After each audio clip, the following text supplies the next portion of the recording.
Après la publication fin septembre 2024 des annuaires alphabétiques et numériques des agents des services publics de l'État certifiés, identifiés et validés, le gouvernement de la République démocratique du Congo passe à une vitesse de plus dans la réforme du secteur public, visant à améliorer les conditions socio-professionnelles des agents publics de l'État. Le lancement de la nouvelle politique salariale des agents publics de l'État est une étape cruciale jamais franchie dans l'histoire de la fonction publique congolaise. L'homme le plus heureux, Jean-Pierre Liao, vice-premier ministre, ministre de la fonction publique, qui salue surtout la volonté du président de la République Félix-Antoine Tshisekedi Tshilombo visant à redorer l'image des travailleurs congolais. Parmi ces réformes du garant de la nation, le vice-premier ministre de la fonction publique en veut pour preuve cette réforme au profit de la justice sociale, de la valorisation de nos fonctionnaires et de la modernisation de notre administration publique. Une réforme qui s'ajoute à la mise en place d'un annuaire numérique et alphabétique de tous les agents de la fonction publique avec au moins 174 000 agents fonctionnaires supplémentaires déjà mécanisés en l'espace de 3 ans. En effet, depuis plusieurs années, le secteur public est le théâtre des disparités salariales les plus flagrantes. En tant que vice-premier ministre en charge de la fonction publique, il m'incombe à cette occasion de donner une résonance profonde à ces diagnostics en éclairant davantage ces criantes réalités qui nécessitent une action publique forte, urgente et audacieuse. Un fonctionnaire bien rémunéré est un citoyen motivé, a dit le président de la République.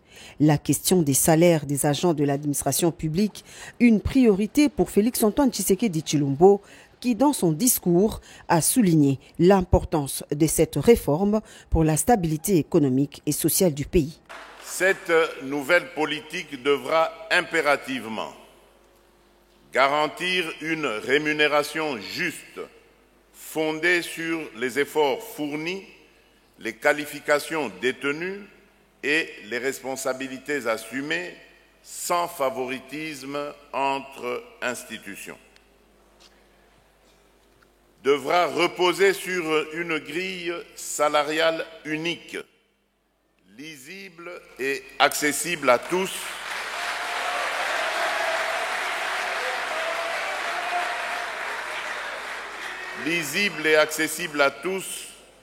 prenant en compte le grade, l'ancienneté et appliquée de manière uniforme. Conscient des résistances auxquelles cette réforme pourrait se heurter, avec des intérêts particuliers et des réseaux ancrés dans le statu quo qui tenteront sans doute de freiner ces processus salutaires, le président de la République rassure.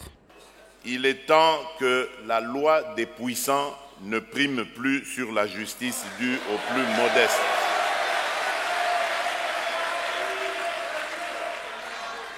Je m'assurerai personnellement de la mise en œuvre de cette réforme. Notre administration ne peut rester otage d'inégalités héritées du passé. Une joie parfaite pour les bénéficiaires exprimée à travers l'intersyndicale nationale de l'administration publique, appuyée par un mot de reconnaissance par son président Fidel Kéangui au chef de l'État.